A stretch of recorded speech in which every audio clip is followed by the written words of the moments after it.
성경 말씀 요한계시록 20장 1절로 15절 말씀을 봉독하겠습니다. 요한계시록 20장 1절로 마지막 절까지 제가 봉독하겠습니다.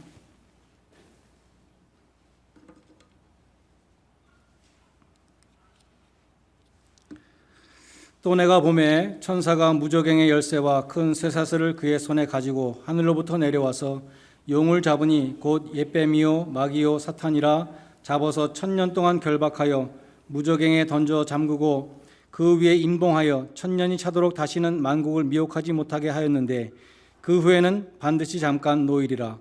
또 내가 보좌들을 보니 거기에 앉은 자들이 있어 심판하는 권세를 받았더라. 또 내가 보니 예수를 증언함과 하나님의 말씀 때문에 목배임을 당한 자들의 영혼들과 또 짐승과 그의 우상에게 경배하지 아니하고 그들의 이마와 손에 그의 표를 받지 아니한 자들이 살아서 그리스도와 더불어 1000년 동안 왕노릇하니 그 나머지 죽은 자들은 그 1000년이 차기까지 살지 못하더라. 이는 첫째 부활이라. 이 첫째 부활에 참여하는 자들은 복이 있고 거룩하도다. 둘째 사망이 그들을 다스리는 권세가 없고 도리어 그들이 하나님과 그리스도의 제사장이 되어 1000년 동안 그리스도와 더불어 왕노릇하리라. 1000년이 참에 사단이 그 옥에서 놓여 나와서 땅의 사방 백성 곧 곡과 마곡을 미혹하고 모아 싸움을 붙이리니 그 수가 바다의 모래 같으리라. 그들이 지면에 널리 퍼져 성도들의 진과 사랑하시는 성을 두르매 하늘에서 불이 내려와 그들을 태워버리고 또 그들을 미혹하는 마귀와 불과 유황 못에 던져지니 거기는 짐승과 거짓 선지자도 있어 세세토록 밤낮 괴로움을 받으리라. 또 내가 크고 흰 보좌와 그 위에 앉으신 이를 보니 땅과 하늘이 그 앞에 피하여 간데 없더라. 또 내가 보니 죽은 자들이 큰 자나 작은 자나 그 보좌 앞에 서 있는데 책들이 펴 있고 또 다른 책이 펴졌으니 곧 생명책이라. 죽은 자들이 자기 행위를 따라 책들에 기록된 대로 심판을 받으니 바다가 그 가운데서 죽은 자들을 내주고 또 사망과 음부도 그 가운데서 죽은 자들을 내주매 각 사람이 자기의 행위대로 심판을 받고 사망과 음부도 불못에 던져지니 이것은 둘째 사망 곧 불못이라. 누구든지 생명책에 기록되지 못한 자는 불못에 던져지더라. 아멘.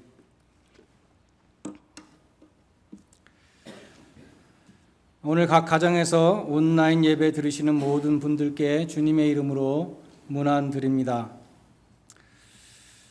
제가 월요일이나 화요일쯤에 이렇게 라이브 예배 몇 분이 지나가셨나 매주일 조회수를 체크하는데 온라인 예배가 맨 처음 시작됐을 때는 130명이 넘었어요. 근데 요즘은 한 70명 정도 됩니다. 근데 제가 조금 아까 우리 집사님이 기도하실 때 잠깐 봤더니 현재 지금 들어와 계신 분이 26분밖에 안 돼요. 다 도망가셔서 지금 어디 가셨는지 모르죠. 온라인 예배 안 들으시고 현장 예배도 안 들으시고 어디 있는지 모르겠어요. 그래서 지금 이 교회의 위기다.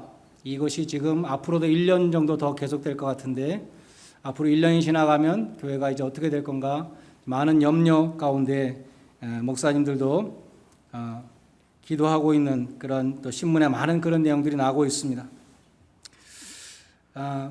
근데 또 반가운 것은 이렇게 현장 예배를 통해서 몇 달 동안 못 뵀던 우리 집사님들을 또 처음 뵙게 돼서 너무나 반갑습니다. 오늘 본문은 계시록에서 가장 어려운 부분입니다. 좀 딱딱한 내용이지만 히브리서 5장에 보면 그런 말씀이 있어요. 너희가 언제까지 어린아이들처럼 젖만 먹겠는가? 장성한 자들인데 단단한 음식을 먹어야 되지 않겠는가? 그런 말씀이 있습니다. 오늘 말씀은 이제 장성한 자의 단단한 음식이라고 할 수 있어요. 오늘 본문 4절 마지막 부분에 보면 그리스도와 더불어 1000년 동안 왕노릇한다 그런 구절이 있죠.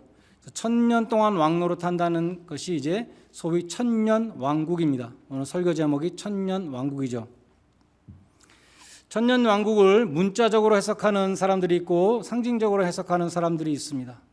문자적으로 해석하는 사람들은 장차 이 땅에 실제로 임하게 될 1000년 왕국 그렇게 해석을 하고 상징적으로 해석하는 사람들은 눈에 보이지 않게 지금 진행되고 있다. 천년왕국이 이렇게 보는 것입니다.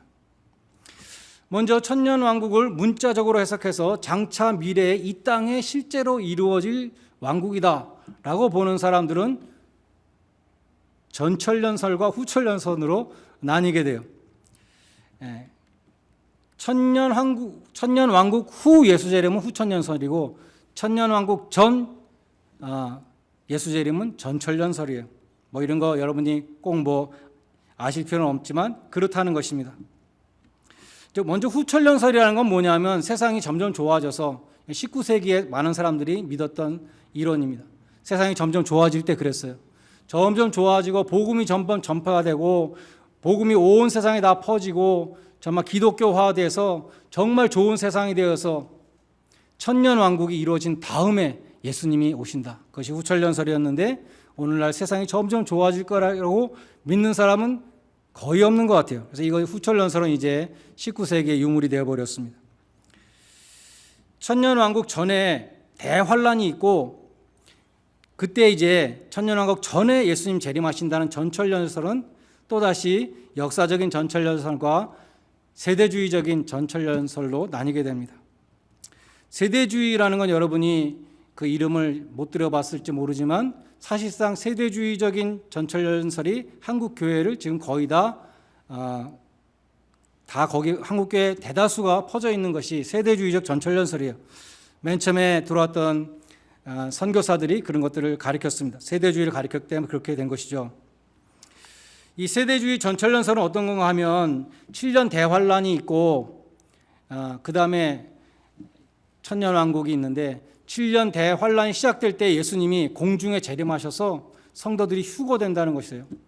그래서 지상에서는 7년 대환란의 이 어려움이 있는 동안에 성도들은 그 어려움을 겪지 않고 하늘에 올라가서 7년 동안 어린 양의 혼인잔치에 참여하고 지상의 7년 대환란, 전 3년 반, 후 3년 반, 7년 대환란이 다 끝날 때 예수님과 함께 지상에 내려와서 천년왕국을 이루게 된다는 것입니다. 그러니까 예수님이 두 번 재림하는 것이죠. 공중재림, 지상재림. 성도들은 공중으로 휴거돼서 7년간 어린 양의 혼인잔치에 참여하고 대환란이 끝난 다음에 성도들은 지상으로 내려와서 그리스도와 함께 천년간 왕노릇한다. 그래서 계시록의 내용들을 시간표적으로 문자적으로 해석하는 것입니다. 그에 비해서 역사적인 전천년설은 천년왕국 전에 예수님이 재림한다는 것은 세대주의하고 같지만 대환란 다음에 예수님이 재림한다. 그렇게 보는 것이죠. 세대주의는 대환란 전에 공중재림하는데 그래서 대환란 다음에 예수님이 재림할 때 성도들이 휴거돼서 하늘에 올라가서 예수님을 영접하고 곧바로 예수님과 같이 이 땅에 내려와서 이 지상에서 천년왕국을 이루게 된다고 보는 것입니다. 이 두 가지 전천년설은 계시록을 문자적으로 해석하고 천년왕국을 미래에 종말적으로 실제로 이 땅에 이루어질 나라로 본다는 면에서 공통점이 있습니다. 그에 반해서 무천년설은 천년왕국을 상징적으로 해석합니다. 장로교회, 저는 장로교 목사인데 웨스트민스터 신앙고백을 따르죠. 웨스트민스터 신앙고백에는 무천년설입니다. 이 무천년설에 따르면 천년왕국은 예수님이 이 세상에 오셔서 초림 때 사탄을 결박하시고 십자가에서 승리하심으로 천년왕국이 이미 시작되었다. 그리고 지금 진행되고 있다. 그리고 예수님 재림하실 때 끝난다라고 보는 것입니다. 그래서 이 천년이라는 것은 예수님의 초림부터 재림까지를 가리킨다는 것입니다. 무천년이라고 해서 천년왕국을 부인하는 것이 아니라 천년왕국이 눈에 보이지 않게 지금 진행되고 있다. 하늘에서 땅에서. 그런 의미에서 무천년입니다. 성경에서 천이라는 숫자는 완전수이기 때문에 천년도 상징적으로 예수님의 초림부터 재림까지를 가리키고 천년왕국도 눈에 보이지 않게 지금 진행되고 있는 것으로 보는 것입니다. 저는 지금까지 여러분은 눈치채지 못했겠지만 이 계시록을 쭉 강해할 때 무천년설의 견해를 가지고 쭉 강해했어요. 오늘 본문에서도 무천년적인 해석으로 말씀을 전하려고 합니다. 먼저 사탄의 결박이라는 것이죠. 1절로 3절에 보면 사탄의 결박이 나오죠. 천사가 쇠사슬로 사탄을 결박해서 무저갱이라는 곳에 1000년 동안 가도 다시는 만국을 미혹하지 못하게 하였다. 이렇게 기록되어 있습니다. 이 무천년설은 이 마귀의 결박이 미래에 일어날 것이 아니라 예수님이 이 세상에 오셔서 초림 때에 이루신 것으로 이해하는 것입니다. 예수님은 마태복음 12장 28절로 29절에서 이렇게 말씀하셨습니다. 내가 하나님의 성령을 힘입어 귀신을 내어 쫓는 것이라면 하나님의 나라가 이미 너희 가운데 임하였느니라. 사람이 먼저 강한 자를 결박하지 않고서야 어떻게 그 강한 자의 집에 들어가서 그 세간을 강탈하겠느냐. 결박한 다음에 그 집을 들어가 강탈할 것이다. 그래서 예수님이 이미 이 세상에 오셔서 마귀의 시험을 이기시고 십자가에서 승리하셨을 때 사탄을 결박하신 것으로 보는 것입니다. 또 70명의 제자들이 복음 전파의 사역을 마치고 돌아와서 이렇게 보고했죠. 우리가 나가서 예수의 이름을 대니까 귀신들이 도망갔습니다. 그렇게 보고하니까 예수님이 이렇게 말씀하셨습니다. 나도 사탄이 하늘로서 번개같이 떨어지는 것을 보았다. 그렇게 말씀하셨죠. 예수님이 이 세상에 오심으로 벌써 마귀와 그 종된 귀신들이 쫓겨나기 시작했다는 것입니다. 또 요한복음 12장 31절에 보면 이제 이 세상에 심판이 이르렀으니 이 세상 임금이 쫓겨나리라 그렇게 말씀하셨어요. 그리고 그 다음에 바로 뭐라고 말씀하셨냐면 내가 땅에서 들리면 모든 사람을 내게서 이끌겠노라. 세상 임금은 마귀죠. 세상 임금이 쫓겨날 것이다. 십자가에서 예수님이 승리하심으로 쫓겨날 것이다 말씀하시고 내가 들리면 예수님이 승천한 다음에 모든 사람들을 내가 이끌 것이다 이렇게 말씀하셨습니다. 무천년설에서는 그처럼 예수님이 모든 사람들을 자신에게 이끌 수 있는 것을 사탄이 막지 못하기 때문에 왜 막지 못하는가? 사탄은 결박되었기 때문에 막지 못한다고 보는 것입니다. 주님의 복음이 세계 만방으로 확장되는 것을 마귀가 막을 수 없습니다. 오늘 우리가 예배하는 것을 마귀가 막을 수 없습니다. 우리의 마음과 생각 속에 마귀가 틈타고 들어와서 방해를 할 수는 있겠지만 우리가 하나님을 찬송하고 예배드리는 것을 마귀가 막지 못합니다. 그래서 우리가 지금 이 자리에 앉아 있는 것이죠. 마귀는 이미 결박되었다. 골로새서 2장 15절에 보면 통치자들과 권세들을 무력화하여 드러내어 구경거리로 삼으시고 십자가로 그들을 이기셨느니라. 통치자들과 권세들은 하늘의 악한 영들을 가리킵니다. 주님이 십자가에서 승리하셨는데 그 악한 영들을 다 물리치셨다. 구경거리로 삼으셨다는 것은 전쟁이 끝나고 포로들을 결박해서 끌고 오는 그 장면을 비유적으로 말한 것이에요. 예수님이 십자가에 승리하셨을 때 마귀와 그 종들이 다 결박돼서 구경거리가 돼서 이렇게 끌려가는 모습을 가리키고 있는 것입니다. 창세기 3장 15절에 여자의 후손이 내 머리를 상하게 할 것이라는 예언이 십자가에서 성취된 것입니다. 그래서 무천년설은 사탄의 결박이 예수님 초림 때에 이루어진 것으로 봅니다. 그런데 왜 오늘도 마귀는 날뛰는가? 베드로전서 5장 10절에 우는 사자와 같이 마귀가 두루다니며 삼킬 자를 찾느니라 이런 말씀은 그럼 우리가 어떻게 또 해석해야 됩니까? 하는 의문이 생기는 것이죠. 윌리엄 핸드릭스라는 주석가는 핸드릭슨 유명한 주석가죠. 이렇게 설명했습니다. 쇠사슬에 묶여있는 개에게도 일정한 행동 반경이 있다. 그가 움직일 수 있는 영역에서는 극심하게 날뛰며 해를 끼칠 수 있다. 그러나 그 범위 밖으로는 영향력을 끼칠 수 없다. 그렇게 주석했습니다. 레이먼드 브라운이라는 주석가는 자기의 경험에 비추어서 이렇게 주석했어요. 나는 20대 초반에 우편 배달을 한 적이 있다. 하루는 어떤 집의 정원 문을 열자마자 이제껏 본 것 중에 가장 크고 싸나운 개가 맞닥뜨리게 되었다. 그놈은 사납게 지저대면서 나를 향해서 달려오는데 나는 꼼짝도 못하고 얼어붙어 서 있게 되었다는 것이죠. 그런데 그 순간 그 큰 개가 콘크리트 기둥에 쇠사슬로 묶여 있는 것을 보게 되었다는 것입니다. 그 줄은 꽤 길었지만 나한테 미칠 정도는 안 되었다는 것입니다. 나는 그 후로 그 집에 갈 때마다 그 사나운 개를 두려워할 필요가 없었다. 그는 나에게 전혀 해를 끼칠 수 없다는 것을 알았기 때문이다. 마찬가지로 사탄은 십자가에 결박되어 우리를 공격할 힘을 잃었다. 만약 우리가 개에 물린다면 우리가 개한테 너무 가까이 갔기 때문에 물리는 것이지 그 개는 우리를 공격할, 우리를 상하게 할 수 있는 능력이 없다는 것입니다. 콘크리트 기둥에 쇠사슬로 묶여있는 개처럼 마귀가 십자가에 결박되었다라고 보는 것입니다. 요한일서 5장 18절에 보면 악한 자가 하나님의 자녀를 만지지도 못한다. 원어로 만진다는 단어는 손아귀에 넣는다는 의미입니다. 마귀는 하나님의 자녀를 자기 손아귀에 넣을 수 없습니다. 예수님은 요한복음 10장 29절에서 아무도 저희를 내 아버지의 손에서 빼앗을 수 없다라고 말씀하셨습니다. 마귀는 더 이상 하나님의 은혜 아래 있는 자들을 하나님의 손에서 빼앗을 수 없습니다. 그런 의미에서 예수님은 음부의 권세가 교회를 이기지 못한다고 말씀하셨습니다. 다음으로 천년왕국입니다. 1절로 3절에 말씀드린 것처럼 마귀가 결박되고 이 세상에서 지상의 천년왕국이 지금 진행되고 있는데, 반면에 4절로 6절에 보면 천상의 하늘에서 진행되고 있는 천년왕국을 말씀합니다.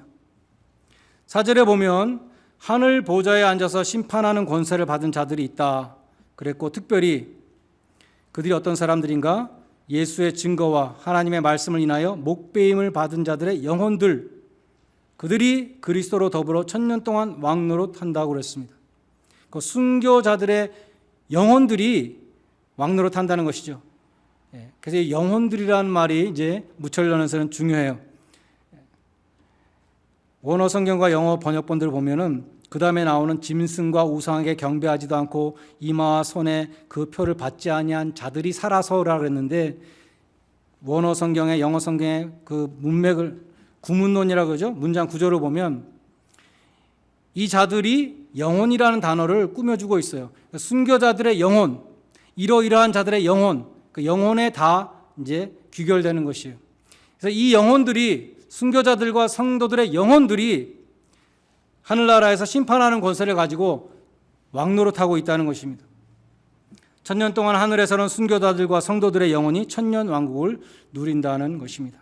5절에 보면 이것이 첫째 부활이다. 천국으로 영혼이 올라가는 것을 첫째 부활이라 했습니다. 그것을 우리는 영혼의 부활이라고 부를 수 있을 것입니다. 그럼 둘째 부활이란 무엇인가? 육체의 부활이죠. 예수님 재림하셨을 때 모든 사람이 구원받은 자나 구원받지 않은 자나 모든 사람들이 다 부활하게 될 것이라고 성경은 말씀하고 있습니다. 육체의 부활, 그것이 두 번째 부활입니다. 근데 7절로 9절에 보면 천년 왕국이 끝나고 대심판이 있기 전에 사탄이 옥에서 잠시 놓여서 땅의 사방 백성들을 모아 성도들과 전쟁을 한다, 그렇게 되어 있습니다. 특별히 8절에 보면 사단이 곡과 마곡을 미혹한다라고 그랬습니다. 곡과 마곡은 에스겔서 38장과 39절에 나오는데, 곡이 마곡의 왕입니다. 그래서 이스라엘을 침공하는 대적들이죠. 그러니까 마귀가 곡과 마곡을 미혹한다는 것은 마귀가 속임수로 많은 사람들을, 많은 나라들을 유혹해서 교회를 공격하게 된다는 것입니다. 사탄이 천년 동안 결박되어 있다가 잠시 풀렸는데, 풀리자마자 무슨 일을 합니까? 사람들을 속여서 교회를 대적하게 된다. 사탄은 변한 것이 하나도 없죠. 사탄에게 남은 것은 심판밖에 없습니다. 또 사단에게 미혹된 세상도 마찬가지로 이제 마지막 남은 것은 심판밖에 없다는 것이죠. 더 이상 하나님께서는 기다리시고 긍휼을 베푸시고 용서하시는 그 기간이 끝난 다음에는 마지막 심판이 기다리고 있습니다. 오늘 보면 11절로 15절은 그 마지막 심판의 모습을 보여줍니다. 먼저 11절에 보면 심판석은 크고 흰 보좌라, 그렇게 말씀합니다. 그래서 최후의 심판을 백보자 심판이라고 부르죠. 흰색은 깨끗함과 성결을 상징합니다. 백보자는 죄를 심판하시는 순결하고 의로운 보좌, 그 심판의 보좌에 앉으신 분은 예수님이십니다. 고린도후서 5장 10절에 보면 우리가 다 반드시 그리스도의 심판대 앞에 드러나 각각 선악간에 행한 대로 심판을 받는다 말씀했습니다. 요한복음 5장 22절에 보면 아버지께서는 아무도 심판하지 아니하시고 심판을 다 아들에게 맡기셨다라고 말씀합니다. 오늘 보면 12절에 보면 심판의 대상이 나옵니다. 심판주는 예수님이신데, 그럼 예수님이 누구를 심판하시는가? 죽은 자들이 큰 자나 작은 자나 그 보좌 앞에 서 있는데 라고 되어 있죠. 죽은 자들이 다 심판의 대상입니다. 큰 자나 작은 자나 다 심판을 받는다. 이 세상에서 크게 출세했던 사람이나 별 볼 일 없이 조용히 살았던 사람이나 똑같이 다 심판을 받는다는 것입니다. 이 세상에 살았던 사람은 누구나 다 백보자 앞에 서야 합니다. 히브리서 9장 27절은 한 번 죽는 것은 사람에게 정한 것이요 그 후에는 심판이 있다라고 말씀합니다.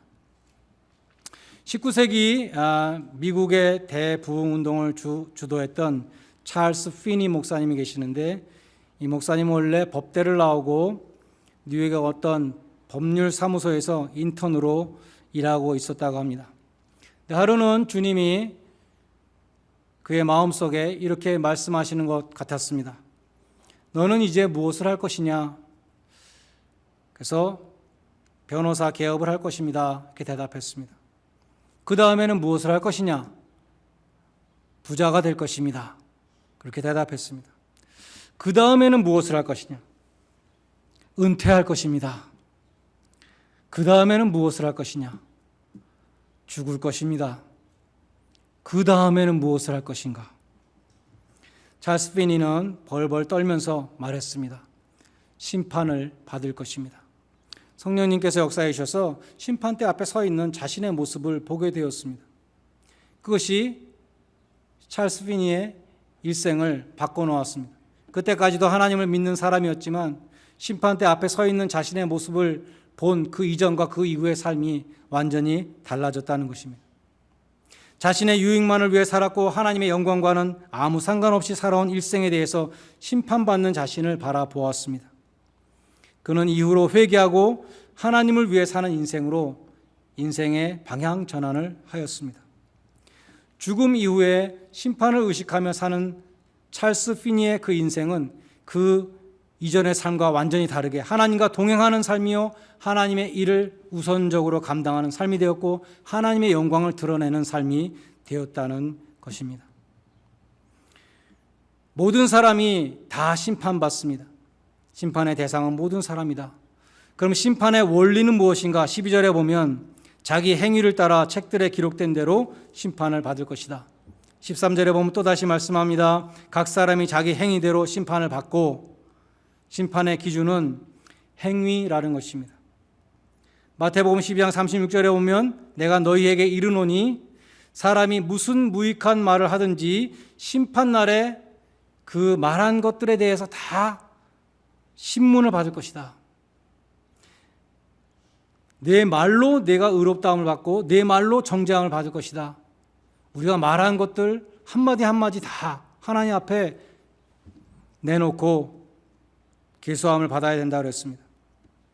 고린도후서 5장 10절에도 우리가 다 반드시 그리스도의 심판대 앞에 드러나 각각 선악간에 그 몸으로 행한 것을 따라 심판을 받는다고 말씀합니다. 여기 행위의 책이 있다 그랬죠. 어떤 사람은 그렇게 말합니다. 인류 역사상 이 지구를 거쳐간 사람들이 아마 600억 정도 된다 그러는데 무슨 재주로 그 사람들의 모든 말과 생각과 행동을 다 기록한 책이 있을 수가 있겠는가? 그렇게 생각합니다. 그런데 생각해 보십시오. 인간들에게도 그런 능력이 있습니다. 인간들도 다 녹음하잖아요. 요즘 경찰들이 체포하는 장면 다 페이스북에 라이브 스트림으로 다 중계방송 하잖아요. 인간들도 할 수 있습니다. 천지 만물을 창조하신 하나님이 우리들의 그 모든 행동과 말과 생각을 기록할 수 없다고 생각하면 안 되겠죠. 하나님은 다 하실 수 있습니다. 그래서 그 책에 기록된 대로 심판하신다. 그런 간증들 많잖아요. 어떤 사람은 회개하는데 하나님이 자기가 어렸을 때부터 지금까지 지은 죄를 영화처럼 쫙 틀어주셨다. 그런 간증 많이 있잖아요. 무슨 말입니까? 우리 죄가 다 영화처럼 기록되어 있다는 얘기입니다. 우리의 은밀한 생각까지 다 아시고 녹음하시고 촬영해 놓으시고 그것을 기록한 책을 갖고 계시다는 것입니다. 심판은 그 행위에 따라 심판을 받습니다. 그러나 구원은 믿음으로 받는다 그랬죠. 자, 예수님을 믿는 순간에 하나님 약속하셨습니다. 예수의 피가 너희 죄를 깨끗게 하실 것이요. 그 모든 기록들을 다 도말해 버린다, 지워 버린다라고 말씀하는 것입니다. 우리의 모든 죄와 우리의 모든 행동, 우리의 잘잘못이 다 기록되어 있지만 우리가 예수님을 믿는 그 순간에 예수의 피로 그것이 다 깨끗게 된다는 것입니다. 그리고 하나님께서는 우리의 죄를 더 이상 다시는 기억하지 않으신다라고 하나님이 약속하셨습니다. 예수님께서 십자가에서 흘린 속죄의 피로 우리 모든 죄와 허물을 행위의 죄에서 다 지워버리신 그 주님의 은혜를 우리는 날마다 기억하고 감사할 수 있어야 할 것입니다. 오늘 본문에는 행위의 책 외에 또 하나의 책이 나옵니다. 그 책의 이름은 생명책입니다. 12절과 15절에 생명책이 나옵니다. 생명책은 무엇입니까? 예수를 믿고 구원받은 자들의 이름이 기록되어 있는 책입니다. 예수님은 요한복음 5장 24절에서 내가 진실로 진실로 너희에게 이르노니 내 말을 듣고 또 나 보내신 이를 믿는 자는 영생을 얻었고 심판에 이르지 아니하나니 사망에서 생명으로 옮겼느니라 라고 말씀하셨습니다. 성경에서 가장 중요한 사건은 무엇입니까? 구원의 사건이죠. 십자가 사건, 구원의 사건입니다. 우리 일생에서도 가장 중요한 사건은 구원입니다. 근데 많은 사람들은 구원의 감격을 잃어버렸습니다. 월급이 올랐다고 좋아하고 성적이 잘 나왔다고 좋아하고 장사가 잘 된다고 좋아하고 여러 가지로 좋아하지만 내가 구원받았다고 날마다 좋아하는 사람 참 찾아보기 힘들죠.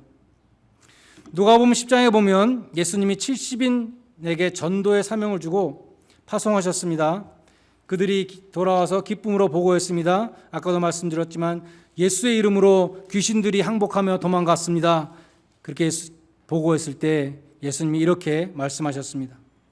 귀신들이 너희에게 항복하는 것으로 기뻐하지 말고 너희의 이름이 하늘에 기록된 것으로 기뻐하라. 우리가 가장 기뻐해야 될 이유는 나의 이름이 하늘나라 생명책에 있다는 것입니다. 이 세상의 육신이 무너지는 날 우리가 천국에서 눈을 뜰 수 있다는 그 보장을 갖고 있다는 것이 가장 중요한 행복의 조건인 것입니다. 이 세상에서 제일 비참한 사람은 누구인가? 세상을 빨리 떠나는 사람이 아닙니다.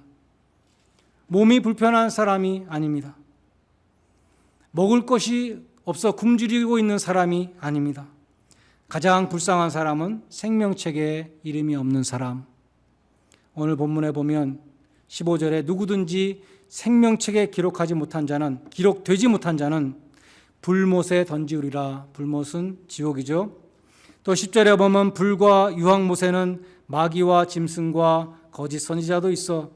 마귀의 삼위일체라 그랬죠. 마귀와 적그리스도와 거짓 선지자, 그 삼위일체 마귀 역시 지옥에서 세세토록 밤낮 괴로움을 받는다고 기록되어 있습니다. 최후의 심판에서 불못에 던져진 자들에게는 더 이상 구원의 희망이 없습니다. 그것은 최종 판결입니다. 그러므로 사도 바울이 말하기를 만일 복음을 전하지 아니하면 내게 화가 있을 것이다. 사모가 그걸 새롭게 하소서라는 프로그램을 본다 그랬잖아요. 어떤 사람 한 사람씩 나와서 간증을 하는데 어떤 목사님이 간증을 했어요. 이 목사님은 고등학교에서 불교 신도회장, 고등학교의 불교 학생회장이죠. 불교 학생회장. 그런 철저한 불교 신도였는데 예수를 믿게 되었어요. 그리고 예수를 믿지 않으면 지옥에 간다는 것을 알고 무슨 일을 했냐 하면 자기 친구들 중에 예수 믿는 친구들 이름을 쫙 적어가지고 한 사람 한 사람 찾아가서 두들겨 패줬다는 것입니다. 굉장히 싸움을 잘하는 친구, 싸움을 잘했대요. 예수를 믿으면서도 지금까지 나에게 전도 안 했던 친구들을 다 찾아가서 다 패줬다는 것이에요. 너는 내가 지옥 갈 걸 알면서도 전도를 안 했냐? 라고 하면서 패줬다는 것입니다. 사도 바울이 만일 복음을 전하지 아니하면 내게 화가 있을 것이다. 저 사람들이 지금 다 지옥에 갈 것을 알면서도 내가 복음을 전하지 않으면 나에게 화가 있을 것이다 라고 말했다는 것입니다. 내가 사랑하는 가족과 이웃과 친구들에게 복음을 전하지 아니하면 그들이 불못에 던지게 될 것입니다. 오늘 계시록 20장에 그 말씀이 기록되어 있는데 14절에 보면 그것이 둘째 사망이다. 첫 번째 사망은 우리가 이 세상에서 죽는 것이죠. 둘째 사망은 불못에 던지는 게 되는 것이 둘째 사망이라고 말씀합니다. 계시록 21장 8절에도 보면 두려워하는 자들과 믿지 않는 자들과 흉악한 자들과 살인자들과 행음자들과 술객들과 우상숭배자들과 모든 거짓말하는 자들, 우리도 다 이런 짓을 했지만 예수를 믿고 그 죄를 다 용서받았습니다. 근데 이 죄를 그대로 갖고 있는 자들은 불과 유황으로 타는 못에 던져지리니 이것이 둘째 사망이라고 말씀합니다. 성경은 악인이 죽으면 음부에 간다, 헬라어로 하데스, 음부란 구원받지 못한 사람들이 기다리는 장소입니다. 13절에 보면 사망과 음부가 그 가운데 죽은 자들을 내어준다. 첫 번째 죽음을 경험하고 음부에서 대기하던 자들이 심판을 받고 불못에 던져짐을 받습니다. 그것이 둘째 사망입니다. 오늘 15절 말씀을 꼭 기억하시기 바랍니다. 누구든지 생명책에 기록되지 못한 자는 불못에 던져지리라. 우리 주변에 전도해야 될 가족들과 친지들과 이웃들을 기억하면서 다시 한번 사도 바울의 심정을 되새기기 바랍니다. 만일 복음을 내가 전하지 아니하면 나에게 화가 있을 것이다. 내가 저주를 받을 것이다. 사도 바울은 빌립보서 4장 3절에서 자기 동역자들을 도우라고 명하면서 그 이름들이 생명책에 있다. 지금 이 세상에서 나와 동역하고 있는 그 동역자들 얼마나 귀한 자들인가 하면 그 이름이 생명책에 있는 자들이다. 이렇게 말씀했습니다. 이 세상에서 주의 일을 함께하는 동역자들일 뿐만 아니라 영원한 하늘나라의 기업을 함께 나눌 사람들이라는 것입니다. 여러분이 사랑하는 사람들의 이름이 생명책에 기록되는 귀한 역사가 여러분을 통해서 이루어지기를 바랍니다. 여러분이 그들을 위해서 눈물로 기도하고 복음을 전할 때에 그들이 구원받고 천국 백성이 되는 놀라운 일들이 여러분을 통해서 많이 일어나기를 주님의 이름으로 간절히 축원드립니다. 기도하시겠습니다. 하나님 아버지, 행위의 책에 기록된 은밀한 죄들로 인해서 심판을 받고 영벌에 처해질 수밖에 없는 죄인들을 구원해 주셔서 생명책에 기록하여 주신 은혜를 감사드리며 찬양드립니다. 저희에게 무엇보다도 구원의 감격을 새롭게 하여 주시고 가장 중요한 주님의 지상명령, 이 전도의 사명을 새롭게 하여 주시옵소서. 그래 저희의 기도와 저희의 간구와 저희의 전도로 인하여서 많은 사람들이 구원받고 천국 백성이 되는 놀라운 역사들이 일어나게 하여 주시옵소서. 예수님의 이름으로 기도드리옵나이다.